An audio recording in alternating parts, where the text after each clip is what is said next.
YCP ప్రభుత్వ వైఫల్యాలను ఎండగడుతూ కేంద్ర రాష్ట్ర ప్రజల సంక్షేమం కోసం నరేంద్ర మోదీ ప్రభుత్వం అందిస్తున్న సంక్షేమ ఫలాలను ప్రజలకు చేరవేస్తూ నరేంద్ర మోదీ ప్రభుత్వానికి మద్దతుగా తలపెట్టిన ప్రజా పోరు యాత్ర 2 వాహనాన్ని గాజువాక బీజేపీ పార్టీ కార్యాలయం వద్ద బీజేపీ గాజువాక నియోజకవర్గ కన్వీనర్ కన్నంరెడ్డి నరసింహారావు పార్టీ జెండా ఊపి ప్రారంభించారు.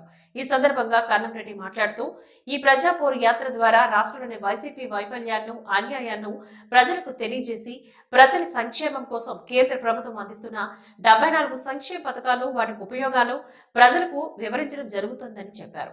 ఈ కార్యక్రమంలోని పార్టీ సీనియర్ గూడూరు శంకర్రావు, బొండా ఎన్నాజీ, కట్ట పద్మ, రోహిణి, గరికిన పైడిరాజు, జీలకర్ర రమణ, భువనేశ్వరి, అప్పలరాజు, గీతా సింగ్, నాయుడు, స్వామి, రాజశేఖర్, రంజిత్ తదితరులు ఈ కార్యక్రమంలో పాల్గొన్నారు.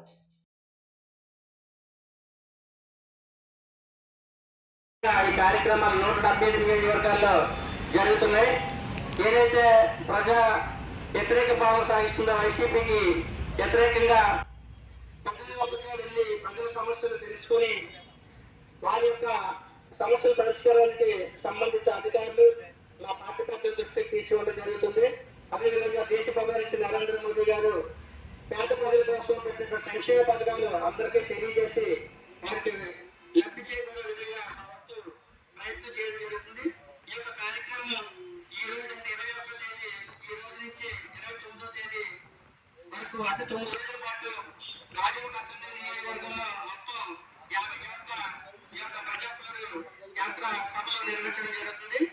ఆయా ప్రాంతంలో ఉన్నటువంటి వార్డు అధ్యక్షులు, మండల అధ్యక్షులు, స్థానిక నాయకులు అందరూ కలిసి స్థానిక ప్రజలకి ఉత్తేజపరిచి రాబోయే 2024 ఎన్నికల్లో దేశ ప్రధాని నరేంద్ర మోదీ గారు భారతీయ జనతా పార్టీ అధికారంలోకి వచ్చే విధంగా మా వద్ద కృషి చేస్తాం. రాజకీయంలో కూడా భారతీయ జనతా పార్టీ ఖచ్చితంగా అత్యధిక మెజారిటీతో గెలుస్తుంది. ఎందుకంటే ఏదైతే స్థానిక పార్టీలు ఉన్నాయో కుటుంబ పార్టీలు, అవినీతి పార్టీలు వాళ్ళు వాళ్ళ కుటుంబం కోసం పనిచేస్తున్నారు. అదే భారతీయ జనతా పార్టీ అయితే పేద ప్రజల కోసం పనిచేస్తున్న విషయం మరి ప్రపంచవ్యాప్తంగా అందరికీ తెలుసు. అది మన ఆంధ్రప్రదేశ్ రాష్ట్రంలో అందరూ కూడా తెలుసుకొని ఖచ్చితంగా